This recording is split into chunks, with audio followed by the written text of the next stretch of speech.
Scanning for audio. Hello, and welcome to a Tin Dog podcast. This time I'm going to be talking about Star Cops Blood Moon, Cage of Sky. Now, let's read the synopsis and we'll go for it because it's quite a short synopsis.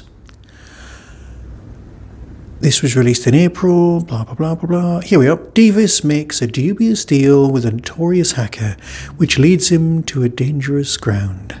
Meanwhile, Nathan and his team uncover troubling things going on in a remote lunar prison facility, where inmates are dying under mysterious circumstances. There we go. What more do you need to know? This is the whole Series 4 thing that's been going on, where they've switched over from box sets to monthly releases.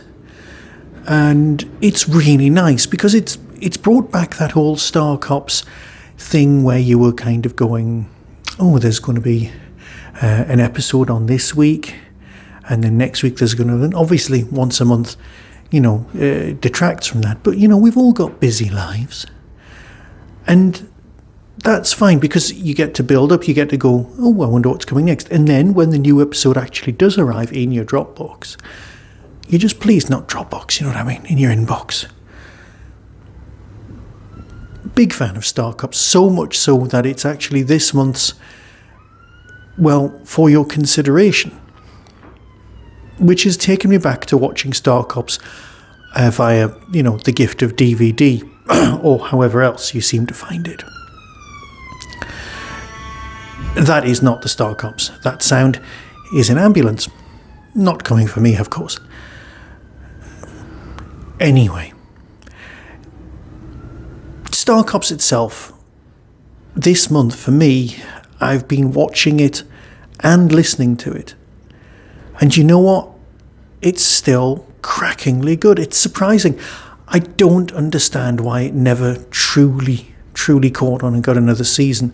Because on TV it just would have worked. And they would have gone to Mars and it would have worked because I, for one, get it. And you know what? Some of us really did get it. I'm thinking the viewing figures were always a bit dubious because there's a lot more Star Cops fans out there than you think.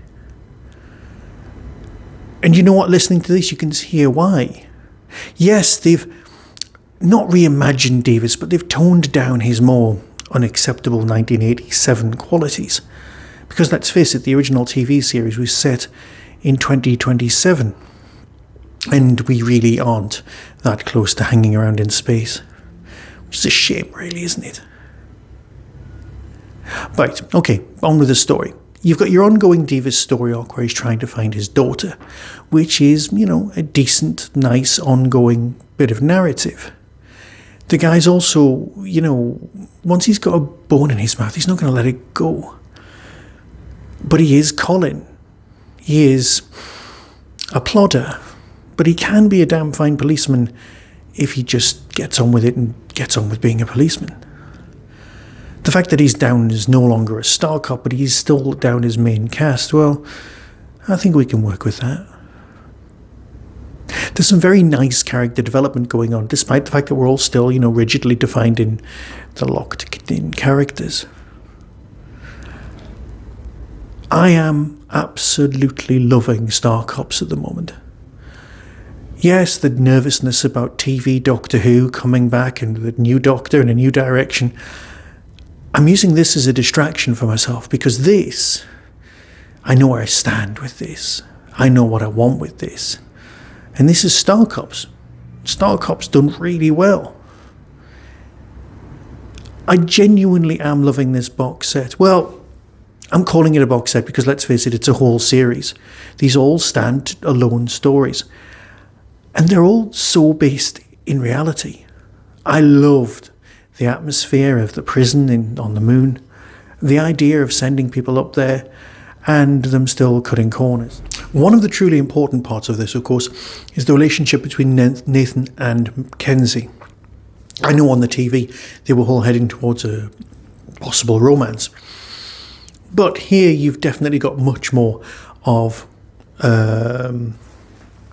respect and proper police work. Because let's face it, at its core, Star Cops is police procedural in space. Yes, they're going to cut the corners in a kind of a high noon in space kind of way, but Nathan's never going to move away too much from that.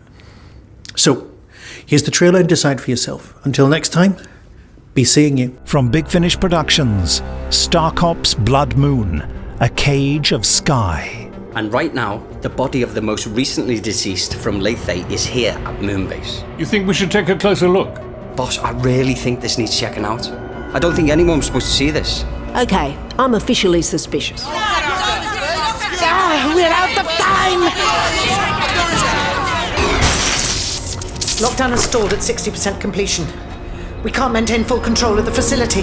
I didn't want to do this, but I can't allow a few bad apples to poison the barrel. And in my experience, corporations hate people poking around in their business. People could die. Or is that not something you're concerned about? For God's sake, man! What's happening to the dome? The sunlight is so bright. I'm gonna sit down. Try not to pass out. Big Finish, for the love of stories.